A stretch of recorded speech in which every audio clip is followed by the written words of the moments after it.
Ayun, so magandang araw mga lodi, mga angkol. Ayan, so RS150. Ayan, so nakita nyo, Honda RS150 mga lodi. So magpapalit tayo ng clutch lining. So ito, dala na ng may-ari yung kanyang clutch lining. So K56, sana magkaigi. Dahil may issue tong lining na ito mga lodi. Kaso dala ng may-ari yan, so wala na tayong magagawa.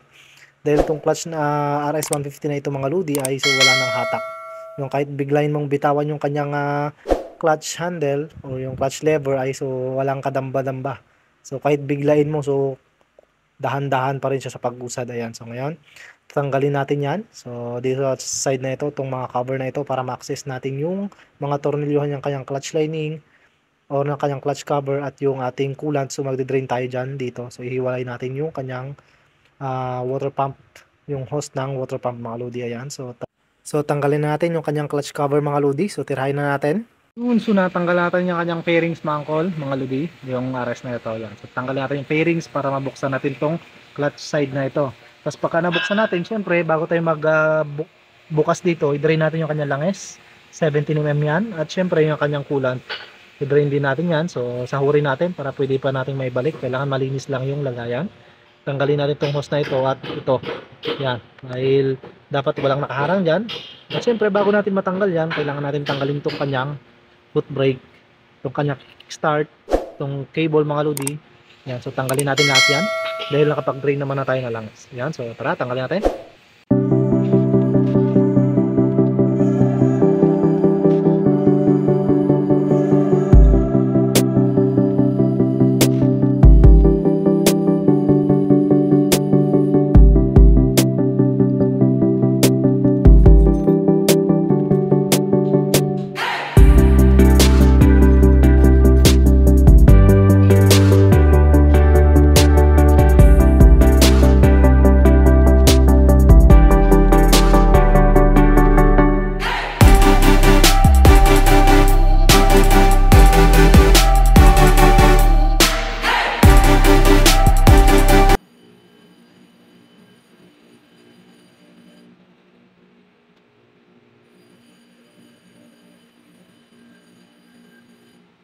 So ito na mga lodi, so nabaklas natin yung kanyang clutch cover at ito na ang tumambad sa atin.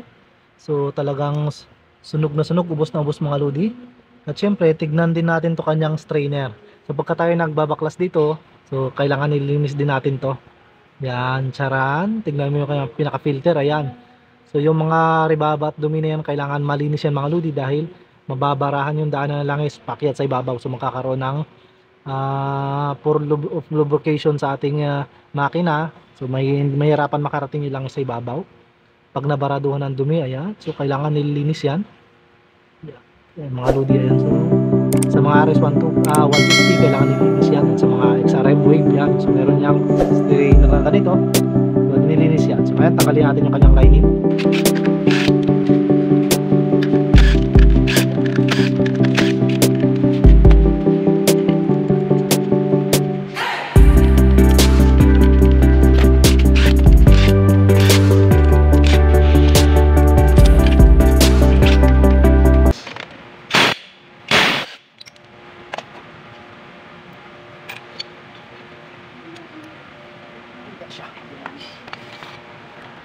Ayun siya.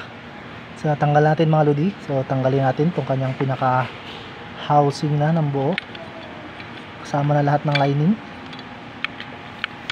So mahirap. Tingnan ko muna. So mga lodi, tingnan natin yung kanyang lining. Ubos na ubos. Ayun siya mga lodi. So sira ang kanyang clutch hub. Sira ang clutch hub.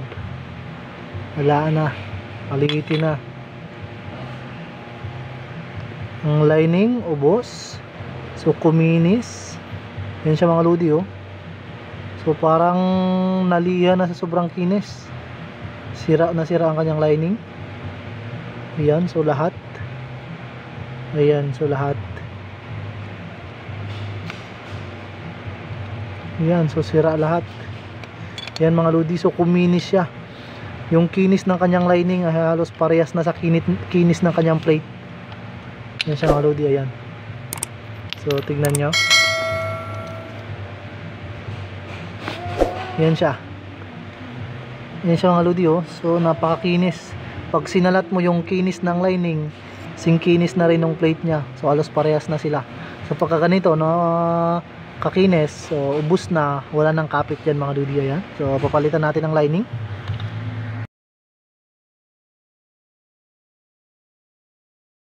Ayun, so ito na mga angkol mga lodi, so bago lahat, so bagong lining, bagong plate, so bagong clutch boss at bagong clutch housing, pati pressure plate niya mga lodi. So ngayon assemble natin yan.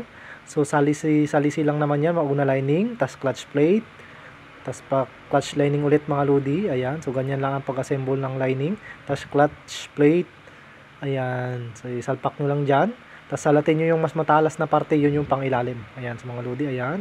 Pero dito sa kinakabit natin ay pang ibabaw siya. Dahil sinalpak natin yan, ang magiging forma na niya pag sinalpak natin ay pailalim na. Ayan, sasalisi lang yan.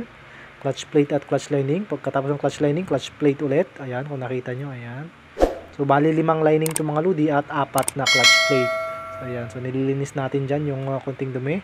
Tapos, panghuli ang lining. Ayan. So, yung lining, yun ay yung lalapat sa kanyang pressure plate. Ayan. So, kung makita nyo yung pressure plate. So, yung pinaglagyan natin ng clutch lining mga lodi, clutch boss yan. So, lagyan din natin ng langis itong kanyang pressure plate. Ito yung pinaka-pressure plate niya. Susuksok natin dyan sa butas na yan at kailangan lapat na lapat. So, magkaasawa yung kanyang gear tulad niyan. Hindi tulad nito. Pagka kamali ka ng pasok mga lodi, ibabangga. So, dapat magkakaasawa yung spline ng bawat clutch boss tsaka yung clutch pressure plate mga lodi. Plus, salpak natin mga lodi.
Ayan, so titetestingin na may-ari mga lodi. So dahil nabuno natin, ayan.